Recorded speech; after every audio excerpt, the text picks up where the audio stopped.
Hey guys, what is going on? Bazza here, and welcome to episode 6 of A Voyage Throughout Space. We will be going to Ike this time, and what I managed to do was I managed to think that the original Juno lander, if I modified it a little bit, it would be able to land on Ike, and that's what we did. We edited it a bit, added a bigger engine. I can't talk right now. English.exe has failed.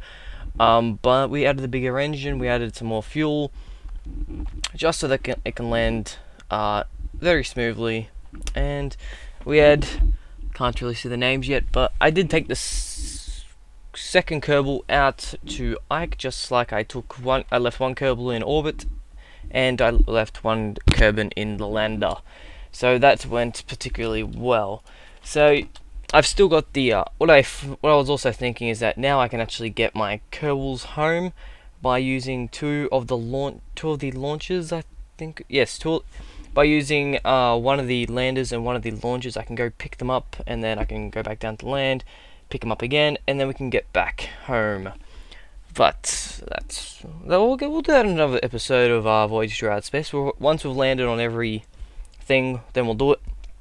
I also think this is capable of landing on Eve, so the chances are, guys, that we will be using this design for Eve and its moon as well. I think it's got 2 moons actually, I'm not exactly sure yet, but we'll be using it to land on them. As you can see, my design, I like using the double orange tanks now with 6 stage asparagus, 3 stage asparagus. You guys know what I mean. But it went particularly well.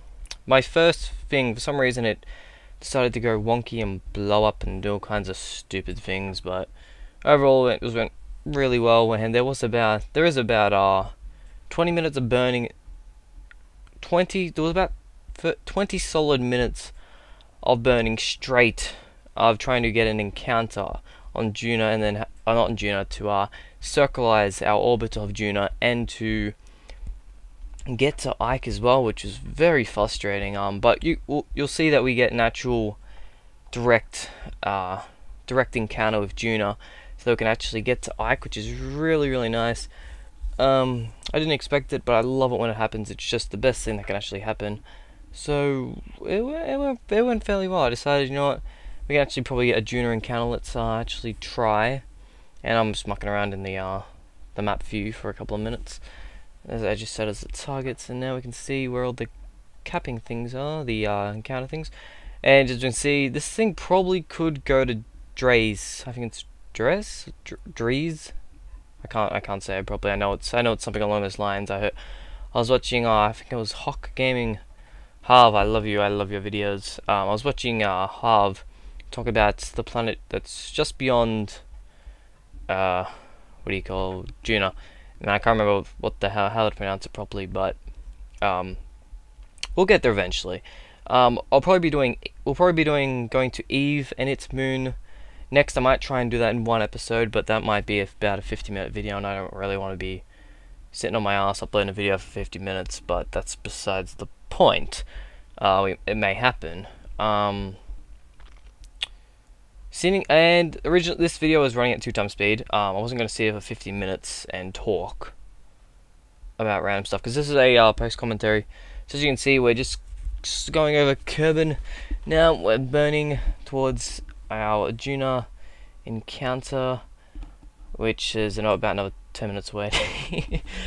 I wish Squad, if you guys could incorporate some sort of warp to 100k off encounter, that'd be pretty cool. I wouldn't have to sit through half an hour or so of just sitting here and doing nothing.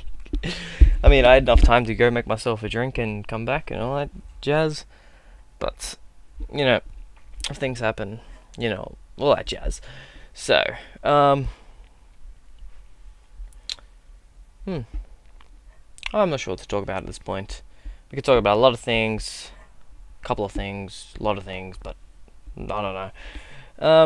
So, Kerbal Space Program. Their forums went down this week. Oh no, it was last week or the week before or something.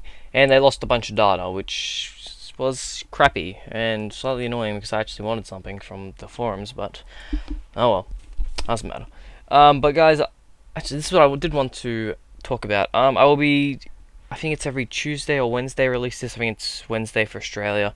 Every Wednesday I'll be doing a Kerbal Space Program news weekly, which will be released every Tuesday night for you guys. It'll be actually, or it might be Wednesday morning. I'm not sure, but I'll be uploading that about Wednesday night Australian Eastern Standard Time. So that will be up, and that will just focus.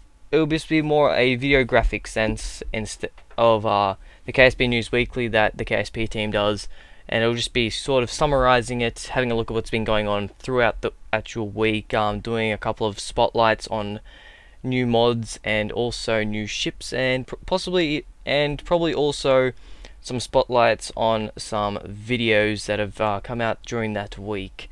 So it's going to be a range of things. It's going to be from news to spotlights of mods, ship spotlight, and video spotlights. So we're doing that. So we're going to be pretty much bringing the community together around this, and hopefully it turns out to be a good series. And yeah, I did send an email to the KSP developers and their media team about it, and they didn't get back to me. So I'm not sure if they didn't get the email in amongst the forum. All the forum downers and shit. I'll probably end up sending them another email, maybe try to get some early access to what they're going to be posting on the KSP News Weekly post. That'd be great, because that would give me the chance to actually make the video, have it uploaded, and then release it as well. So if I can, the KSP team watch this, guys, if you could send me an email at bazo1996@gmail.com. That'd be sweet. But no, that's a different email, guys, so you guys be trying to send me emails to that. I hardly check it. But I'll be sending you guys an email from my YouTube Gmail, and hopefully you guys get back to me, because I'd really like to have some more interaction with the KSP team and their media group, and also people like Harv, Chicken Pickens. I think it's Chicken Pickens. I'm not exactly sure. I don't think it's Chicken Pickens. It's Chicken something. I know that. I'm sorry, don't remember your name. And Scott Manley, having talked to those guys every now and again would be pretty cool. They seem like pretty great people, and it's good getting to know the community. As a lot of people say. As you can see, I'm just trying to get my burn as down as much as I can, so I don't have to actually do much circularization, which apparently says 1 minute.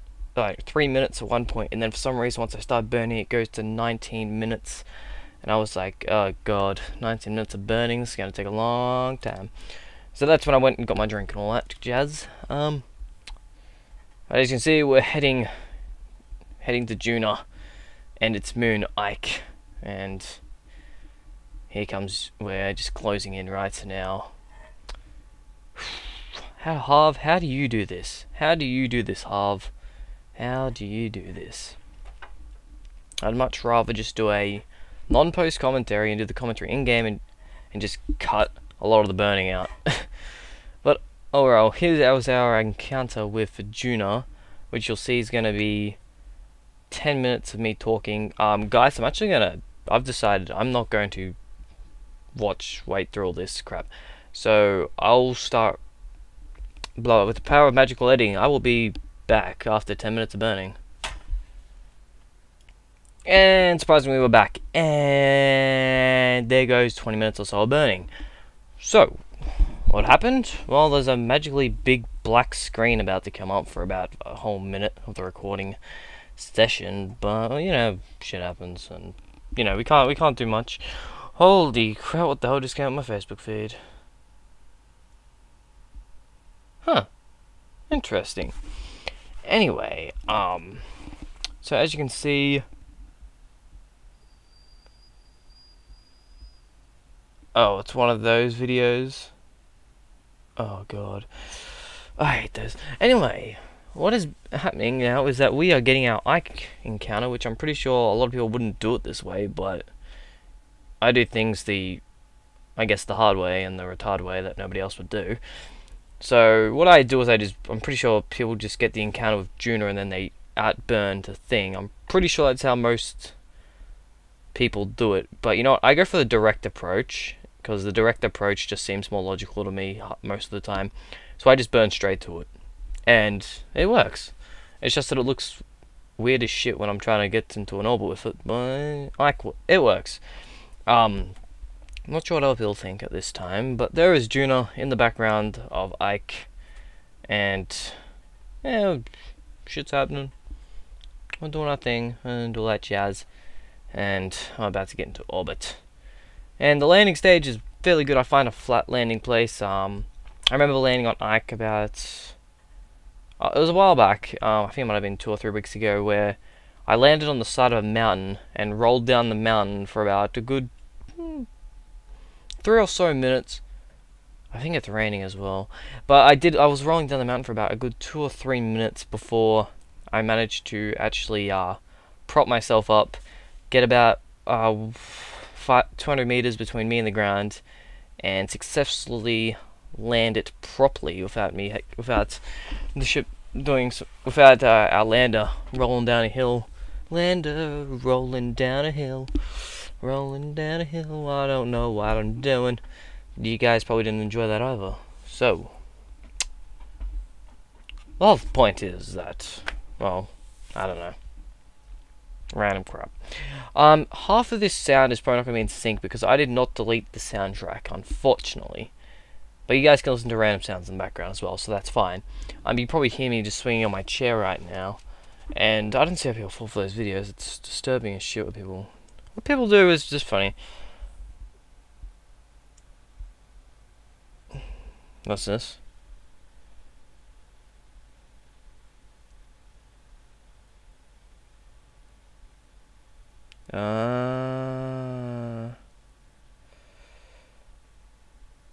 Yeah, I'd say. Thanks, PayPal. We just had that email was just about some random crap that happened. People trying to be stupid and scam and all that jazz. But, you know. Shit happens. You know how scams are on the internet, trying to scam people into shit. So, anyway, that was interesting. I told him to go butt fuck himself. Pretty intensely though. And I'm just spinning here so that it's daytime. But I realized that I'm on I don't think Ike spins at all. So we had that problem. I'm not sure if it spins or not. I completely don't know.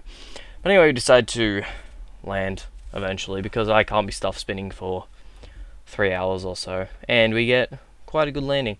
I almost forget to actually undock the land between the lander and the thing. So it's like the Apollo sort of thing. But it doesn't look like an Apollo thingy. It looks like a gigantic mess of crap, to be perfectly honest. I mean, look at it. It looks horrible. I think what I'll be doing on future ships is placing the advanced SAS on the lander. But I doubt it. Maybe Kerbal flying through space. We're going to lose Kerbal. Yes, we are. We're going to lose a Kerbal. Kerbal lose program. But that's what these Kerbals are for. They are for science. And what do we do in science? We kill numerous members of the community. You can see that I still have parachutes on here. Because it's either this lander or the other lander that is going to be going to home. And I think it's probably going to be this one because it has more fuel. Or it might be the other one. I'm not exactly sure yet what's going to be happening, but something will happen. I'll be getting an encounter with all my... And I'll be bringing them back home. That will be the series finale of the Voyage Throughout Space series. I will be bringing back all of the Kerbals that I have landed on numerous planets, hopefully. I don't think it's going to be a success, but it's gonna happen. We might actually have to bring like a big space station with a bunch of habitation mods and just take it to each planet, and then we'll have to burn back home. And I think that sounds reasonable.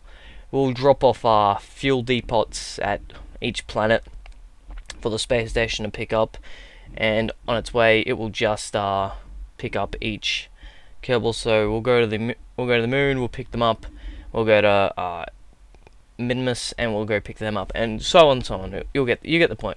So as we come in for our approach on Ike, I kind of make a few mistakes with the landing, with burning a bit too much.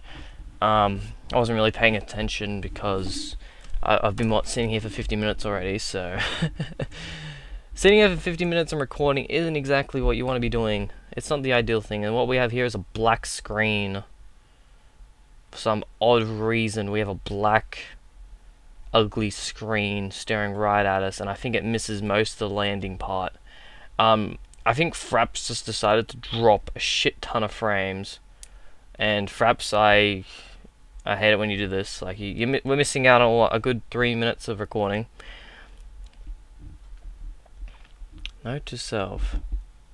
But here we go. We're coming for the landing, and I think this is actually where no, it's not. I took out the stuff. The stuff that bit was all black, so that's good. But Fraps dropped a bunch of frames, as I'm sure if you guys use Fraps, you know. And as I come in for a nice landing here, I think I'm about to turn off, and I turn my bloody RCS on, thinking I have an SAS, but I don't. So we send our guy, our Kerbal, out onto the surface. What the hell am I doing right now? I don't know. We send him out onto the surface. We do a bunch of jazz. We spin around, fly around. I try and get on top of the lander, but that doesn't seem to actually work for some odd reason. But anyway, guys, if you did enjoy this video, be sure to leave a comment and a like, and if you'd like to see more, press that subscribe button. It helps out a lot, and I really appreciate it. It entices me to make more awesome videos, but yet I still make some pretty awesome videos, I must admit. And Kerbal goes tumbling and lands on the RCS. But so anyway, guys, I will see you next time on Voyage Throughout Space, episode 7, and this is Bazza signing off.